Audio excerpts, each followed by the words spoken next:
Hi everyone, my name is Kajal Nikose. इस video में हम डिस्कस करने वाले हैं that how to cover each and every chapter of biology for NEET 2026। ठीक है। सो कैसे स्टार्ट करना है, प्रिपरेशन कैसे स्टार्ट करनी है। अब यह हम यहाँ तो नहीं कह सकते क्योंकि टाइम कम है, 45 डेज रिमेनिंग है। तो कैसे स्टार्ट करेंगे। जो बच्चे अभी ज़ीरो पर भी हैं या फिर किसी बच्चों का आधा सिलेबस कंप्लीट हुआ होगा, उनको 150 मार्क आ रहे हैं, 200 मार्क्स आ रहे हैं, तो कैसे 360 कवर करना है। ठीक है। सो जिसका भी ड्रीम है अपने कॉलेज एमबीबीएस करना, डॉक्टर बनना, तो उनको फोकस रहना पड़ेगा। तो जब आप फोकस रहते हो किसी भी चीज़ पर और सिर्फ पढ़ाई पर ही ध्यान देते हो, तो आपका सिलेक्शन अच्छे से हो जाता है। तो इसके लिए आपको डिसिप्लिन रहनी चाहिए, रूटीन रहना चाहिए प्रॉपर, एंड रेगुलरिटी, कंसिस्टेंसी। तो जब आप ये सारी चीज़ें अपने आप में लाते हो, तो प्रॉपरली सिलेबस को कंप्लीट कर सकते हो। ठीक है। तो सिलेबस को कंप्लीट कैसे किया जाए। तो सबसे पहले हमें करना पड़ेगा about the hard work. So hard work क्या है। हार्ड वर्क मतलब कि जो बच्चे अभी 5 घंटे पढ़ाई कर रहे थे, तो टाइम अभी कम है, तो हमें टाइम ड्यूरेशन बढ़ाना होगा। इसी को कहते हैं हार्ड वर्क। ठीक है।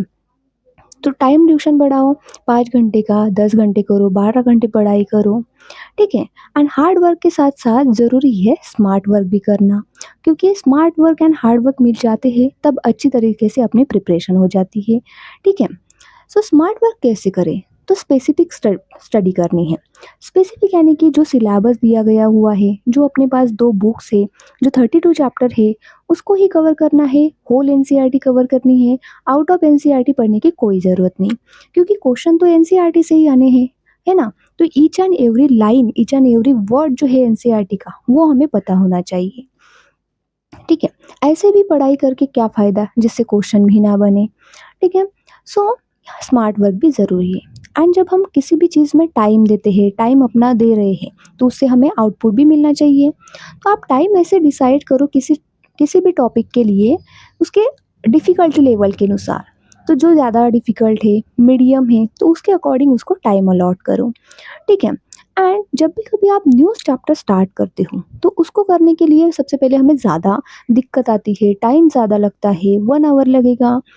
सेकंड बार करोगे तो आधा आवर लगेगा, थर्ड बार करोगे तो आपको टाइम ड्यूरेशन जो है वैसे ऐसे करते करते रिड्यूस होते जाता है। ठीक है। तो यही टाइम है रिवाइज करने का बार बार। देन हाउ टू स्टडी और how to complete our syllabus. ठीक है। तो एनसीईआरटी को पढ़ने का तरीका, पढ़ते कैसे हैं, हमारे पास पैराग्राफ में दिए हुए है, और पैराग्राफ में 2-3 पॉइंट, हमको 5-6 पॉइंट, 2-3 पॉइंट तो मिल ही जाएंगे। तो आप क्या करो, ईच एंड एवरी लाइन जो है उसको पॉइंट में कन्वर्ट कर दो। 5 लाइन दिए हुए है तो पॉइंट बनाओ। ठीक है। एंड सिंबल की पॉइंट्स बनाएं। ठीक है। और उसके मेमोराइज करने के बाद जो चीज़ें आप भूल जाते हो उसको हाईलाइट करना है। हाईलाइट ऐसे नहीं कि पूरे पेज को कर दिया। ठीक है। कुछ स्पेसिफिक चीज़ें जो भूल जाती हो सिर्फ उसी को हाईलाइट करना है, ताकि आप दूसरी बार उसको देखो, बुक को, उस पेज को, तो आपकी नज़र सिर्फ और सिर्फ उसी हाईलाइटेड पॉइंट पर जाए। ठीक है। एंड लाइन टू लाइन पढ़ना है हमें। देन आते हैं लेक्चर्स के बारे में। तो इसी यूट्यूब पर आपको मेरे सारे फ्री ऑफ कॉस्ट लेक्चर जो है वो मिल जाएंगे, आपको देखना है।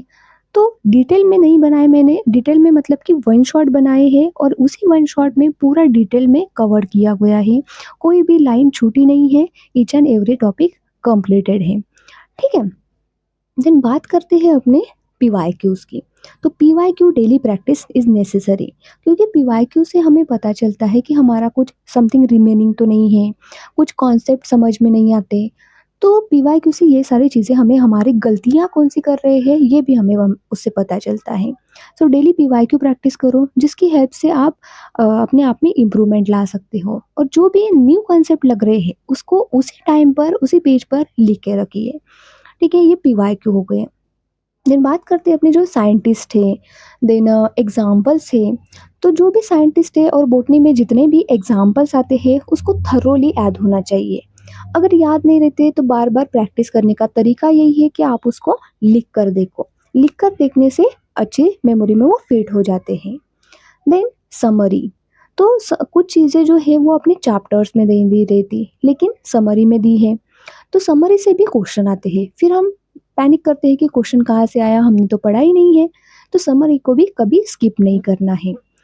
तो ऐसे करके आप अपने 45 डेज़ अगर अच्छी तरीके से यूटिलाइज़ करते हो, तो आपको ज़ीरो से पर भी हो आप अभी, तो भी 350 300 प्लस इतना तो क्रॉस कर ही सकते हो, ठीक है? और आपका ड्रीम है, फोकस रहना चाहिए और आपको ये करना ही है। Thank you.